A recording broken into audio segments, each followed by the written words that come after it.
Yukarı işimizden devamı vatandaşım kulakçılık anlar. Naq meydanda zərbi bərgüç saxçılarının agahlandırışı önüm vermey, ciddi ahval asıda yakın arlıqda keskin hareket qollunub, 4 nəfər zorovanı etib taşladı. Tekşürüş arqılıq 3 nəfər kişinin naq meydanda etib taşlanğanlığı, 1 nəfər ayal kişinin yarılınıb doktorxanıq elib verilğanlığı məlum oldu.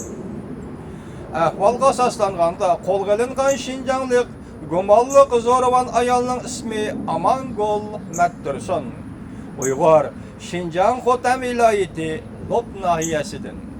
28 yaş. Onundan başqa bu zoravanlar bilan birga elib kelgan 3 nəfəri gödək, ösmür hem tutulub qolga ilindi. Bir taraf qilish jarayonida ölüm yetim bo'lmadi ve cemiyet tesirimi payda qilmadi. Bundan köpligen Şinjan şehir halkı blogida xabar tarqitib, buron Şinjan Junje ko'chisida Şinjanlik zo'ravonlar paydo bo'ldi. 10 necha nafar kishini go'raga oldi. Alayda qismlar hareket qilib zo'ravonlar etib tashlandi. Bir qismi qochib ketdi. Ko'pchilik uydan talog'i chiqqanda bexatarlikka diqqat qilinglar deyishdi. Saqchi taraf bu xabarga javob qaytarib, durust, zo'ravonlarni qo'lga oldik. Pichoq ko'tarib qo'lga ilish qarshilik qilganda saqchi taraf 3 nafar zo'ravonni etib tashlab, 1 nafarni yaralandirdi. 1 nafar ayol va 3 nafar go'dak o'smirni tutib oldik. Miltiq bilan etish yuz bermi, etishish yuz bermidi. Zo'ravonlar har qanday bir kishini go'raga olmadi. Saqchi taraf yana mundaq ko'rsatdi. Dilo tekshirilyapti. Salohiyatni aniqlashtirish jiddiy elib berilyapti. Tahlil.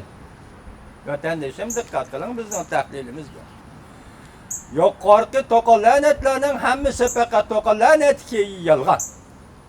Sening Şinjan yoki Manjuriyaning Şinjan shahrida sayohat kelgan va yoki iqtisodiy tijorat bilan kelgan Uyg'ur aholini yoki bir oila kishilarini etib tashlab, keynidan ularga bekitgan jinoyatlar.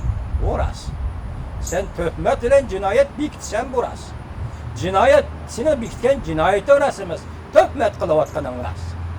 Birinchi, bu vaqa Xitoyning yana bir qatimliq Uyg'urlarni o'ch elish harakatidir. Qirg'in qilish harakatidir. Ikkinchi, bu Uyg'urlar Manjuriyaning Şinjan shahriga sayli sayohat bilan borgan bo'lishi yoki sodi tijorat bilan borgan bo'lishi mumkin. Uchinchi, bo'yni chapilgan holatda chaplangan surat yolg'on. Bu kishining bo'yni qizil rangni surtib, pakut uchun suratga tortgan bo'lishi mumkin. Fakt shuki, zo'ravonlar uyga kirgan saqchilarga pichoq ko'tardi deyilgan. To'liqliq bo'yni chapilgan erning surati qayerdan keldi? 4. Bu Uyg'urlar hargiz zo'ravonlar emas. Saqchilar nopus tekshirish kirganda ularning qarshilik ko'rsatganligi yolg'on. Bular tinch aholi ijarkashning uyida o'ltirib, o'zining jinini o'zi beqiyotgan tinch Uyg'ur aholisidir. 5. Bularning yanida 3 nafari bola bor ekan. Ey dunyo, quloq solsangchi dunyo. Zo'ravonlik qiladigan kishi bola chaqasini birga elib kelib, zo'ravonlik qiladi. Ey dunyo, diqqat qilsangchi dunyo, anglasangchi dunyo. Zo'ravonlik qiladigan kishi bola chaqasini 3 yoshlik, 4 yoshlik bolalarni ko'tarib kelib zo'ravonlik qiladi. Qayerda to'qilgan afsona rivoyat bu. Bu rivoyat bu afsona to'qilgandan biri Xitoy hozir balalik ayollarni terroristga aylantirdi, balalik dadalarni terroristga aylantirdi. Zada qayerda to'qilgan afsona bu, zada qayerda to'qilgan rivoyat bu. Zo'ravon kishi balalarni agashtirib, ayollarni agashtirib zo'ravonlik qilgan qoida bormi dunyoda?